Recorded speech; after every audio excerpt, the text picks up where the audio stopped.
The U.S. Supreme Court has again weakened the authority of the Environmental Protection Agency. As William Brangham reports, today's ruling limits the agency's power to curb water pollution. Jeff, this case goes back 15 years when the EPA, citing the landmark Clean Water Act, blocked an Idaho couple from building a house on their property because there was a wetland on it and the property was next to a big lake.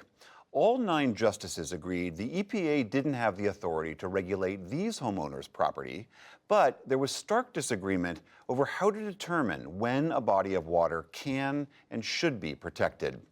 To understand the implications of this ruling, we are joined again by Coral Davenport. She covers energy and environment for the New York Times. Nice to see you again. Great to be here.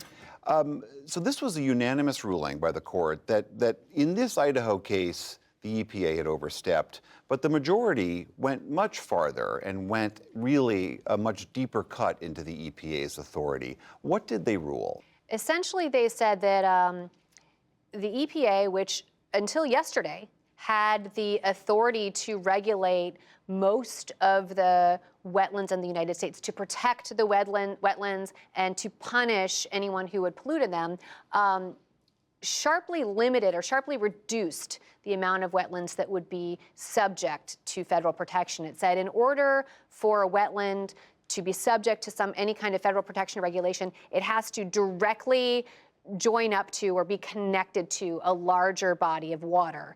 That might sound sort of obscure, but that decision really cuts out millions of acres, probably more than half the wetlands in the United States from federal protection. Can you remind us, for people who think of wetlands as sort of swampy areas that are not that, who knows what they really do, why we care about wetlands? Absolutely. So a wetland might not be a place that you want to visit. You're right. A lot of wetlands literally do fall into the definition of swamp or bog or soggy area. Wetlands are important for 2 reasons. One, they're a major source for biodiversity. Many, many species make their home in wetlands, and if the wetlands are polluted or not subject to any kind of environmental protection, you might risk losing a lot of that biodiversity. Wetlands protect humans too. Wetlands are a really important source for protection from floods. And so if they dry up, if they are filled in, if they disappear, they're a buffer for flooding, and that is a role that they play that is becoming a lot more important now in the era of climate change, where we're experiencing a lot more flooding. So yeah, wetlands, we need more land to suck up all that water that's falling. Exactly. So those are sort of the roles that wetlands play, and that's kind of why the Clean Water Act had envisioned federal protection for wetlands. So who is cheering this ruling today? Obviously, this Idaho couple is, but who else is going to be heartened that the EPA can't regulate wetlands as effectively? Sure. So there were a lot of groups that had been pushing legally and politically for the overturn of these regulations and these protections. Chiefly farmers, real estate developers, golf course developers. Not surprisingly, former President Trump had pushed really hard to roll back a lot of these regulations because they really did get in the way of what a lot of people could potentially do with their land. And so without these protections, it really takes away penalties for filling in wetlands and developing. It takes away penalties for farmers who could have been penalized for using fertilizers or pollutants that would run into wetlands, and they would receive penalties from the EPA. So a lot of those areas that had been protected, now that the protections are gone, those are the groups that are saying, well, now we can do what we want with this land.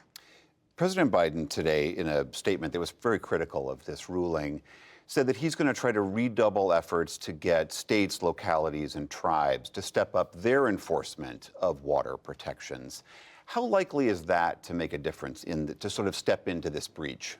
So now that this federal protection has been lifted for so many millions of acres of wetlands, a lot of these areas at this moment have literally no legal protection whatsoever from pollution.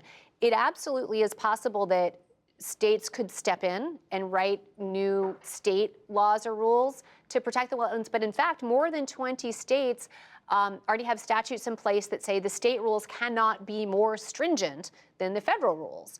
So if we were to see that happen, it would probably only happen in about half the states, if at all. So that President Biden made that call. Legally, it's harder to see how that would happen in about half the country. Coral Davenport of the New York Times, thank you so much. Always happy to be here.